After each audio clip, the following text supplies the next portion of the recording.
Welcome to Bobby Owsinski's Inner Circle. I'm Bobby Owsinski, and this is a show all about music, music production, and the music business. My guests today are Eric Bettelli and Mark Nardone from Music Connection magazine. But let's start first of all with Spotify and the record labels. I don't know if you know, but the major labels have owned 18% of the equity of Spotify. And basically what they did was when it came to licensing the music, they said, yeah, no problem. You give us some dough and you give us this particular rate, but also give us some equity. And then you can have the licenses. So they drove a hard bargain, but in fact then received a whole lot of equity, which now they're selling. And this is a result of Spotify going public recently. So the major labels have a bunch of Spotify equity, and now they're starting to sell it off. Warner's sold about 75% of their equity and raised about $400 million as a result. Sony sold 50% of their equity and raised $750 million. And Merlin, which is the organization of indie record labels worldwide, they sold 100% of their equity and got somewhere north of $100 million. No one knows exactly what it is, but it's somewhere between $100 and $200 million. Okay, Merlin's easy. Since it's indie record labels, all that money was distributed to those record labels, and everyone knew that was going to happen, so no big deal. But the big thing was, what would Warner and Sony and Universal do with their Windfall? And everyone thought, well, this is going to go to the bottom line, and artists will never see a dime, but that's actually not what's happening. Warner and Sony are going to share the money with their artists and associated labels. Now, that brings up the next question. Okay, you can share the money with artists, but what if they owe the label money? What if they're unrecouped balances? Would the money go to pay off those balances and therefore never leave Sony's hands and never get into the artist's hands? Well, Sony isn't doing that. Sony is ignoring the unrecouped balances and doing the right thing and giving the money directly to their artists. So hats off to them. That's pretty cool. Warner's is going to do that, but only if it's in a contract that you sign. So in other words, if you had an attorney that was smart enough to see this coming and said, you know what, if there's a windfall from Spotify, we want to see some of it, then you're going to get it. If not, then you're not going to see anything. But here's the thing. Songwriters are getting nothing. Nope, there's nothing going to songwriters or publishing. And the reason why is the record labels were pretty good at driving a hard bargain to get equity, but the publishers were not. So there was never any equity that was distributed to publishers, and therefore writers aren't seeing a cent from this windfall from Spotify going public. Now, this is just a little more salt in the wound because basically the labels make about 4 times as much as publishers and songwriters do from a stream. And in many cases, it might be as much as 10 times as much. So songwriters aren't making all that much money from streaming to begin with, and now they're making even less because of this windfall coming from Spotify. That being said, the major labels are doing the right thing. They're doing something that no one ever expected, and they're sharing it with their artists. So again, it's a good thing if you're an artist signed to a major label because, for once, they're actually looking out for you.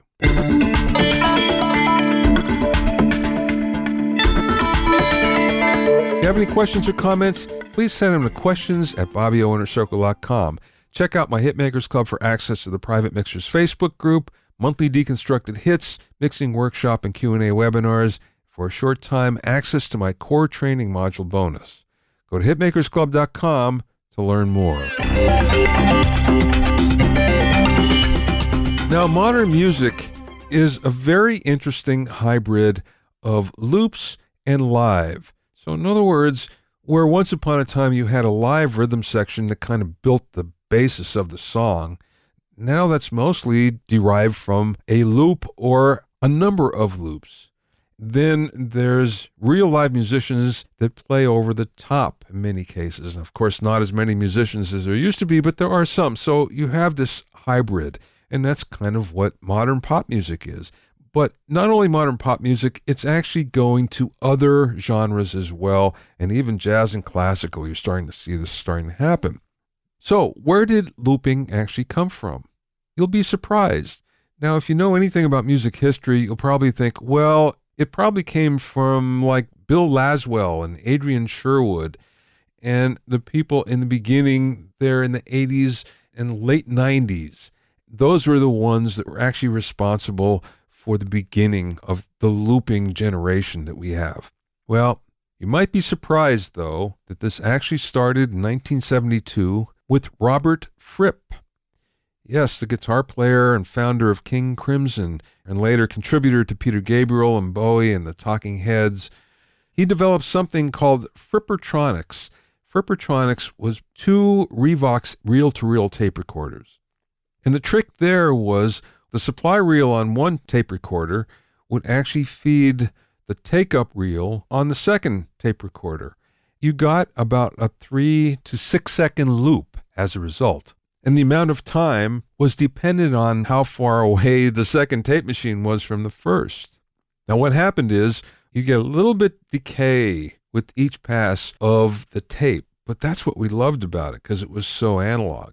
What started to happen then is Fripp and Brian Eno used this technique on a number of ambient albums and actually started that whole trend, that whole musical genre of ambient. And it came from Frippertronics, these 2 reel-to-reel tape machines. And of course, there are a number of hardware devices that will do that now without having to lug 2 big tape machines around. You have the Boss RC3 and the RC30, the Lexicon Jamman that was out for a while, and also a really great plugin called the Electronics XL. And this is actually a free plugin, but it will give you up to 80 seconds of looping on it. So it's very, very cool. But as you've seen from people like Ed Sheeran, who does this so well when he plays live, loops are here to stay. Loops are the sound that we're used to listening to on most modern music. But it all started way back when in 1972 with Robert Fripp. Music Connection magazine has been a Bible for musicians, songwriters, artists, engineers, producers, and music execs since its first issue in 1977. The magazine has now grown from a local Los Angeles publication to national distribution and now features everything from reviews of artists and bands' live performances and albums to extensive directories ranging from music attorneys to recording studios to publicists and much more.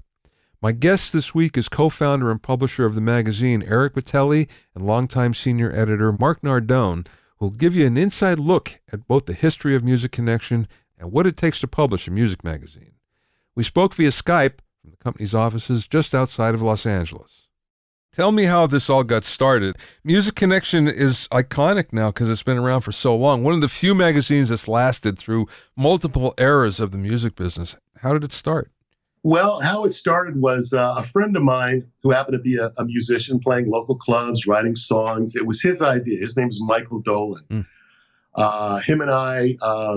he's no longer part of the organization. We had an amicable divorce in 2010. But back then, I was actually working in the studios. I was a studio projectionist, an IATSE projectionist. And never was a musician other than playing a little guitar in high school. But I had taken a leave of absence from my job because I just wasn't happy with what I was doing. I was in my 20s. And I said, I'm just going to chill for a while. So he gives me a call. And he says, I've got this idea for a magazine, a music magazine. And I said, okay. He goes, what are you doing in your life? I go, I'm doing nothing. And I said, I'm kind of looking for something to do. And at the time, there was, which I'm sure you remember, a publication called The Recycler. Sure. And all the musicians at that time put their ads in The Recycler, either to sell their instruments or to find players.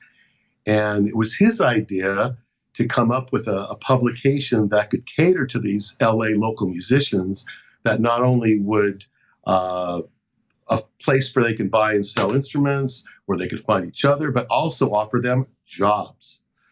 Because at the time, there was a publication for actors called Dramalog, which is no longer around. It got absorbed by a publication called Backstage, which was the New York version. And what we wanted to do was do a musician version of Dramalog. Dramalog had casting notices. So we came up with an idea of having a gig guide where musicians could find jobs. and we had a songwriting column and a music theory column, and it was just a little 16-page book. One of Michael's friends was in the printing business, Van Nuys, called Scott Printing. He goes, well, I got a friend who's a printer. I went to high school. Let's go talk to him how to put this thing together. I went, okay. So it all happened within about a 60-day period. And Michael basically came up with the content, and I went out to music stores. I went to the post office, got a permit. I mean, neither one of us had any experience in publishing, zero. And got a little office on Hollywood and Cahuenga, Security Pacific Bank building there. Rent was $185 a month, and opened shop. And the first issue came out November 10th of 1977. I took it around to all the newsstands and the music stores like Nadine's, all the folks that were around back then, and everybody was receptive, and that's how it began. And here we are 40 years later. Pretty amazing, actually. Again, for anything to last for that length of time and still be prosperous, that's pretty amazing. So congratulations on that. But let's talk about the differences in the business, because you've seen both the publishing business change and the music business change multiple times since then. Radically. That being said, how did you roll with it? How did you figure out how to roll with it when you saw it happening? Because many businesses don't, obviously. Well, I think Michael and I both kept track of the trends. We were always in touch with the readership and the advertisers, and the readership really was our advertisers. So it's a very close connection between the people that advertise. And back then it was mostly, local recording studios, rehearsal studios, vocal teachers, and the like. And we just tried to stay on top of it all. The first 5 years, we didn't have people on our cover. We had the first several years, the magazine kind of looked like the old Hollywood Reporter, where there was print on the cover with a little banner ad on the bottom. And our first 4-color cover, the reason we went, by the way, we were always a 2-color publication. Back then, color was very expensive. But our first 4-color cover was because Fender Guitar bought 6 back cover ads, and that helped us finance going 4-color. And our first cover was Jeff Skunk Baxter back in April of '83. And that's where we began using color. But getting back to your point, we just kept track of trends, and we wanted to be on top of it. More than anything, what we wanted to do was provide information to musicians. Turn off my cell phone. So that's kind of how, I would just say, both of us were just very diligent on staying on top of trends and just being timely and providing information as best we could to the music community. That being said, there's always been a format to the magazine. It's pretty much stayed the same in terms of there's education, there's lots of ads, and you still have plenty of ads. There's a nice classified section, and there's the directories. And I always thought the directories really set you apart, because that was something that was really useful for everybody besides what else you were doing. Oh, reviews as well. You always had the reviews. Right. Well, at that time, there wasn't any publication that I'm aware of that was reviewing unsigned artists and bands. Yeah. And that was the opportunity that we gave to the local community, because back then we were pretty much just local. We were LA County, Orange County, and we wanted to give coverage because, like I said, Michael being the musician, that's where he came from as being an unsigned artist, and he thought it'd be a great idea to give coverage to the bands. And then the directory idea was just, well, let's provide lists of managers, agents, music attorneys, rehearsal studios. At that time, there was no internet. It was really tough you had to go to like Yellow Pages, literally, to find out a rehearsal studio. So we did that, and that's so much more than what the Recycler was offering, because the Recycler was still just classifieds. So it was like an extension of giving the local musician, singer, songwriter a place to join up and network and find information for their career. Now, as a local magazine, predominantly local magazine, What was that like in terms of competition with the national magazines? Was there a competition, or was it just something that was kind of like taken for granted? You guys do this, we do that, or how does that work? Well, back then you did have magazines like Mix Magazine was around, Guitar Player was very big in its field, Keyboard Player, those kind of magazines, but we never really competed with them. There was another publication that started in the Bay Area, and you may recall it, called BAM, Oh, yeah. BAM, that we had a little bit of competition for the advertising, but they were more San Francisco based. And I'm not and maybe a little bit more fan based than we were, because we were really hardcore musician, singer, songwriter, engineer, producer, record company people. We really wanted to provide the connection, so to speak, between the person on the street and the person at the labels, or the elite, so to speak. Yeah. Who is your reader? Who's your typical reader? Our typical reader ranges from being a struggling singer or songwriter up into the highest echelon of people in the music business. It goes all the way across, and we, as well as managers, agents, record company executives, producers, engineers. Primarily musician, singer, songwriter would be the largest share of the audience. Both struggling and very, very successful. Without bragging, it's Brian Wilson's favorite publication. That's what I've been told. That's cool. It's kind of a nice comment. I'm such a Brian Wilson junkie. I mean, Yeah. the start of our era. So what's the secret sauce of the magazine? If you had to pick a section, what is the most important one? I don't believe there's the most important section. I think it's tailored to the reader. I mean, some people just love the reviews. Others like Barry Rudolph's column, the new toys, the gear stuff. Some people just love the cover stories and the way we cover them, because when we do a cover story, it's more for the more towards someone, geared towards someone in the business, not so much like a fan. The questions that the writer usually asks are more related to being a performer or a songwriter than, what kind of car you drive, or something that People Magazine might do, or Entertainment Weekly. It's very industry trade oriented. I'm different the way I look at it. My favorite piece of the magazine is actually the adverts, surprisingly enough. And the reason why is there are a lot of manufacturers, for instance, or national entities. Sometimes you're getting a different ad than they're putting out in the national magazines, I've noticed. It's a little more targeted, a little different. But also, it's a good way to keep up with what's actually going on in the community. You look at the rehearsal studios that are advertising, or the producers, or whoever has a service. It's a good way to figure out, well, this is what's going on. This is hot now. This isn't. And just from the adverts and people trying to get business.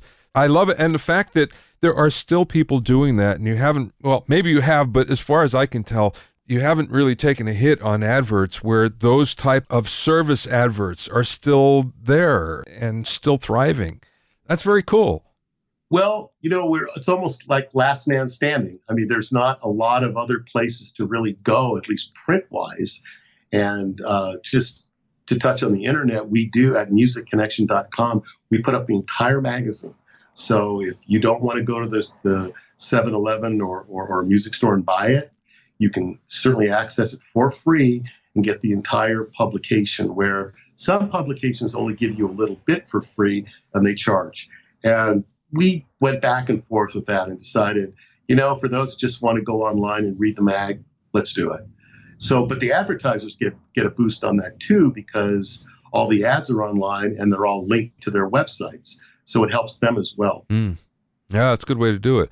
What's the circulation? Is that grown? Is it because of what's happening in the magazine business? Well, circulation-wise, we run like 12 to 15,000 copies. It hasn't grown a lot in the last several years because of what's happening with print. But what we've done is we send our publication to more conferences than any other music magazine. There's always NAMM and AES, but we also do the Americana, Folk Alliance. There's conferences all over the country, usually 3 to 4 every month, that we'll send several hundred copies to. Taxi, ASCAP Expo. So where the newsstand has not been thriving like it used to, we've made that up with doing free magazines to musician, singer, songwriter, oriented events. Pensado Awards, we're the key sponsor. We have it there. So anything that relates to people in our business, we do magazines in the goodie bags, or they'll be in publication bins, and we send 2,000 to 3,000 copies usually every month to various conferences throughout the country. Wow, that's a lot. Now, that being said, you started as a local magazine, and Music Connection is not any longer. No, it became, it started going national sometime in the late 80s, early 90s, but then in 2008, we went to a monthly format. Prior to that, we were every 2 weeks for the first 32 years. And then we decided to go monthly. And at that point, we really were fully national, but being in the Guitar Centers and Barnes and Nobles, and it's national, but it still has, as what's her name, Leanne Jones, the gal up in San Francisco. Leslie Ann Jones, yeah. She says you're California centric, and we are. It's a national publication that's California centric, and a larger share of our distribution is within Southern California, but it still can be found outside of California, and we do try to keep a nice balance there. But we're still somewhat California-centric. Then again, the majority of the industry, I still believe, is in Southern California. Yeah, I believe that too. And what's interesting, I'm just thinking, I came from Pennsylvania originally, and I'm thinking, okay, if I was back there in Pennsylvania and I got a copy of Music Connection, I was looking at it, and even though it's California-centric, that's where I want to go. I want to know what's happening there. So, in fact, that doesn't hurt you at all. I think that plays to the strength of the magazine.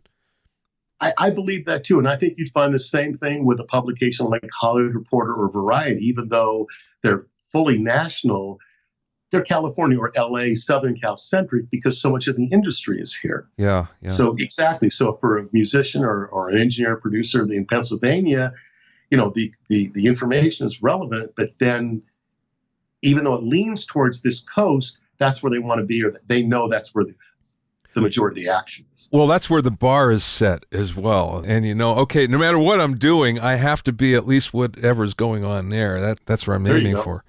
Well, that's very cool. Let's talk to Mark for a little bit.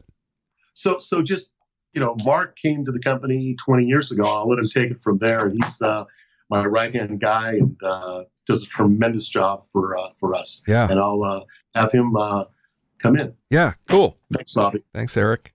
Mark, tell me your background. Tell me where you were before you got to Music Connection. I was doing freelance writing mainly for record labels. Warner Brothers was one of my accounts. I worked for Rick Rubin's American Recordings label for a couple of years. Heidi Robinson was my boss, and we had a great time doing a newsletter for them. And people tended to like that, so I got more gigs through that, and it kind of fanned out to different other labels, Capitol and smaller indie labels. And I wrote articles for alternative rock magazines and so forth. But my initial dream was the film business. I was a USC film major, and so I was a screenwriter, and I had my deals going, trying to get movies made, and I had a couple of TV things done, but didn't get the big movie deal. So I started looking for a way to just, really make a day-to-day living. And the music thing was always one of my passions. I had been in bands. In a couple of bands in Hollywood, actually, that we played clubs. So I know what it's like to be a working, trying to make it musician, lugging your gear around, trying to get an A&R guy out to your show, and then he doesn't show up. And, I know all about that, So I really kind of was drawn to Music Connection. I saw like a real kinship there. I understood what the readers wanted from the content there. And, in the past 20 years I've been here, I've really tried to honor that sort of mission that was set by Michael Dolan and Eric Bettelli. And we've expanded on it. Now we have a podcast. We do that once a week. We have both name brand people as well as rising stars on there. So we're, as Eric was saying earlier, most of what we try to do is we always keep in mind the musician looking for career advice that he can't get elsewhere. So if you see a cover story on Odessa, this EDM duo, and it's not really your thing, well, we have questions we ask every artist that's going to apply to every artist. So they'll have struggles they're going through that will apply to a hip hop artist or to a rock artist. So we're always mindful of the fact that people are starving for information and how to guide their career when they don't have a manager, or when they have a manager but they're not sure if it's the right person yet. And so we're always talking to industry experts. We have roundtable interviews with audio engineers like yourself and experts who've written books about these subjects and really kind of have a lot of insight to offer. So we're always looking for a way to pass that along to our readers. When you started at Music Connection, did you start as a writer first? No, I'd never written for the magazine. It was basically just an LA Times ad, and they were looking for an associate editor. And I jumped at that. Michael Nolan liked me, hired me, gave me the job. And a few months later, the senior editor left. So there I was. I was now the senior editor of Music. I'd never managed a writing staff before. I was up to my eyeballs in management, 101, but got through that. And back in those days, we had you needed a bigger staff to pull this off. So we had 20 people sometimes in our office.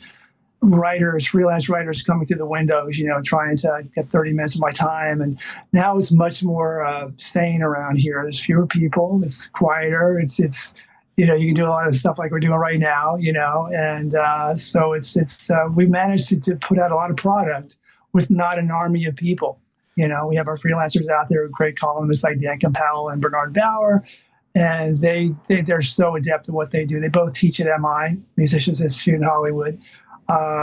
So these are people that really know the business, have been, into it for years, and really are always trying to convey the latest essential information that young musicians especially need to know. But also, as Eric was saying, more established people read this magazine as well, and they dig it, for what they can get out of it. You yourself, I heard you like the advertising. You're always sort of entertained by the different ads that we have, which is true. These are not ads you see in your typical publication. You have a very low-key presence as compared to other magazine editors. Oh, really? Well, I think so, because I don't see you at a lot of industry gatherings. And I see Eric a lot, but I don't necessarily see you.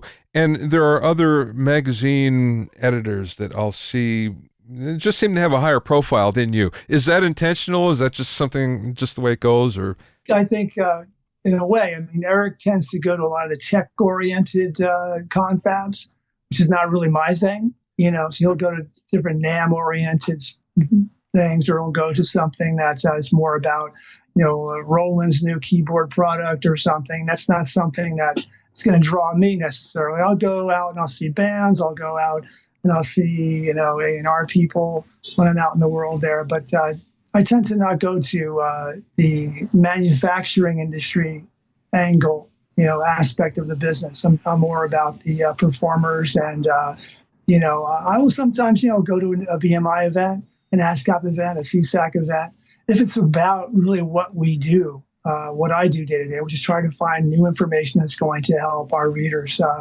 advance their career. Well, let's talk about that for a second. So a lot of people know the term editor, but they don't really know exactly what that means. What's your day-to-day gig? Day-to-day, it's like up to your eyeballs and email right away. I got about 350 to 400 emails a day, which I have to, weed through. Phone thing has gone way down, thankfully.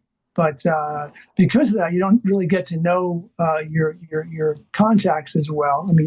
You can't identify that voice. They don't invite you out to dinner as much as they used to, that kind of thing. So you don't really have a lot of personal connection to people. But you're basically, trying to find the best information for the next 2 or 3 issues. So a lot of it is, obviously we have a print magazine, we have a podcast, we have a daily website, which every day we have new information on that homepage. And we give away gear every week. Every Friday we give away a free piece of gear that's anywhere from $300 to $1,000 worth of gear, amps, guitars, sound panels, you name it. So we have a lot of things going on here day to day that have to be addressed. And I also work with folks like yourself, experts who want to contribute an article now and then. And so we groom your articles, make sure they're right for the mag, find out which part of your new book has got a nugget in there that's perfect for an upcoming issue. And so I'm always working about 3 issues ahead. It makes my year go by pretty quick. I bet. Wow. Okay, so 3 issues ahead. And now I know everybody has an editorial calendar, but I also know that they're flexible and they move as they have to. So when you're 3 issues ahead, does that mean that you're conceptualizing like the 3rd issue ahead, or are you actually getting writers and getting everything in place for that? Yeah, basically, every year advertisers are saying, what's your schedule? We need your schedule. What issues are you going to be publishing this year? So we really pretty much in the say fall of this year, October, we'll formulate next year's 2019's editorial calendar. And that has all, each of the 12 issues outline what the basic directory is going to be that we're going to publish. And the directory usually signals what the feature topic is going to be, whether it's managers and agents or film and TV, music supervisors, that sort of thing. And so that usually means I'll be looking, for example, for film and TV supervisor, we'll be looking for a feature that's going to mirror that. Maybe it might be a roundtable of supervisors who work on TV shows or movies, or this year we might do a gaming feature. Strictly composers who compose for video games.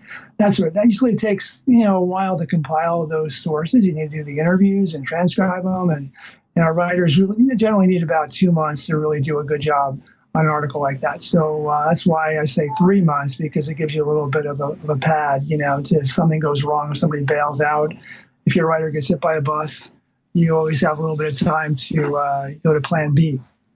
But we have a very in print schedule of what issues we're going to be doing from month to month, and it usually doesn't change during that year, and you usually stick to that very closely. How difficult is it to get the directories together?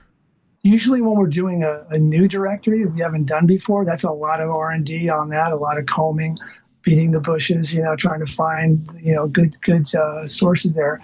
But generally speaking, it's a matter of just continually refreshing what we've done the previous couple of years and weeding out the deadwood, and also finding new sources. I mean, Eric, you found how many new recording studios this past year? 60 new recording studios, which we added to our recording studio directory. So that doesn't happen all the time, but it happens, Yeah. And as we've gone from being a LA and California-centric magazine to being more national, we have more of a national readership, and people are looking to us for that sort of information. I mean, we have people we did a demo critique from a band from Dubai last year. Kids are just, finding us online, and they see that there's a place that will review unsigned artists' music, and give you a really good going over, really getting into your material and giving you some feedback. And this is what people want. They don't want to be ignored. There's so much music being made nowadays that to be noticed at all is something pretty special. So we try to notice as many people as we can. We do live reviews of people's performances, and then we also do the recorded music as well. And all this stuff is accessed on our website. Just go to the review section, and you can formally sign up. It's always free, and we randomly pick a bunch of artists per month to focus on. Mm-hmm. So I invite everybody to do that. It's free and easy. That's very cool. That being said, what is the most fun thing that you do? Is there something that you look forward to doing? Oh yeah, I mean, what's really cool is it's like to work on something for a month and it comes out and you can actually hold a publication in your hand. Yeah. That's still a very cool thing. When it comes in, the guy comes in with a truck and he drops a bunch of boxes on you, it's funny. Publicists are still asking me, yeah, Mark, you're going to do that article about such and such a band. It's going to be in the print, right? I said, yeah, it's going to be in the print too. So, okay, so I'll make sure. because everybody likes that tangible thing dropped in their lap. Yeah. And I do too. We work hard on this thing all month. And even though we do the website every day and we have a podcast, we have all these digital things. There's something about that print that gives us more credibility. And it's also a cool, concrete item that you can kind of leaf through and look at, the page per page, see how it came out and how you envisioned it and what you would do better next time. But it's just fun. It really is fun working on a magazine, which I realize is a privilege nowadays because there aren't as many as there used to be. Yeah, yeah. What would be the biggest job for you? In other words, is there something that takes more of your time than anything else? Oh, that's a good question. There's nothing that really does, I would say just email in general is a real time sucker. Yeah. It's really, and there's so many, because you want to help people out. And so many emails are like, I can't answer this one right now. So you put it aside. And so by, 4:00 in the afternoon, I've got like 15 emails that I'm going, I got to answer that guy. I got to answer that girl. I got to, that band really want, and it's like, what can I tell them? We're all full for next issue, Yeah. And that's probably the most unpleasant part of the job, is not being able to help as many bands as I can. But email is really, it's been a godsend on one hand, but it's also just, it's like playing Space Invaders all day. It's just, they keep dropping in on you. You got to keep, deleting them. Most of them that come through. As sure we all deal with it, and it's part of the job. Yeah, right. Well, very cool, Mark. Let's get Eric back in so we can finish up. I have two final questions for you, Eric. One wasn't there a sister publication called Songwriter Connection that you published once upon a time? There was. Wow. Yes. That occurred in 1984. What had happened was there was an original publication called Songwriter that was published for about 8 or 10 years by a guy named Len Latimer. And he went out of business. And my partner back then, Michael Dolan, and myself said, there's a niche here in the marketplace. Let's start a publication just for songwriters, just like the original Songwriter magazine was.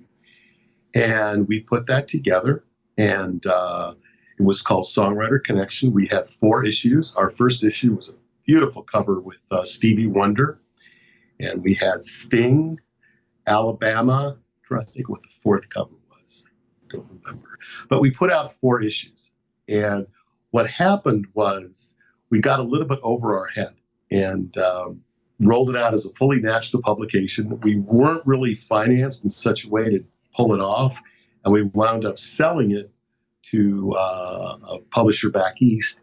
And he put it out for about another year, and then that was the end of that. So we only did 4 issues, but I'm very proud of the issues. They're beautiful magazines. And we actually made a marketing mistake. And this never ceases to amaze me. Back then in the early 80s, there was a very large songwriting organization called the American Song Festival. It was a big contest. Well, we got their list. We made a deal with them. We got their list. And we sent out a flyer that we were starting this songwriting publication. The money poured in. We had so many subscriptions. It was wonderful. Business replied. Everything back then was all mail, because this is 1983, 84. Then after we got the first issue, which was Stevie Wonder, gorgeous magazine, we said, now what we'll do is we'll get an updated list. We'll send out the magazine to the people with an offer to subscribe. And it bombed. When we teased people with a flyer, it came in. We sent, then with a better list, we sent the magazine out. We couldn't believe it. Wow. We couldn't believe it. So it was a marketing experience on, you want to always tease when you give somebody the product. Because back then, everybody paid for everything. Yeah. There was no free magazines. Everybody paid, for magazines. And like I said, honestly, we got a little bit over our head. We wound up selling it and went back to doing music. We were still doing Music Connection at the time as well. So it was really a tremendous amount of work. And that was it. We did 4 issues. I specifically remember the Sting issue for some reason. Yes. I remember it just sticks in my brain. That's why I had to ask you. Okay, but that perfectly leads into my last question for you. What is the best piece of business advice that maybe you learned along the way or maybe someone imparted to you? Wow, that's a good question. I think more than anything is to not only obviously be focused, but stay the course with whatever you're doing. You know, there's people that will throw negatives at you. Oh, that's not working. You can't do it. You don't have enough money. Blah blah blah blah blah. And you just have to be fully committed to what you're doing and not listen to your little voice that tells you you're not doing well, you're screwing up, and stay the course. Because it always seems to take so much longer, so much more money, so much more time, so much more energy to do it. But if you stay the course, you believe in what you do, it usually will always work out. And I don't know if anyone ever gave me that advice, but with Michael and I at the beginning, because I had a pretty good job that I had left to do this.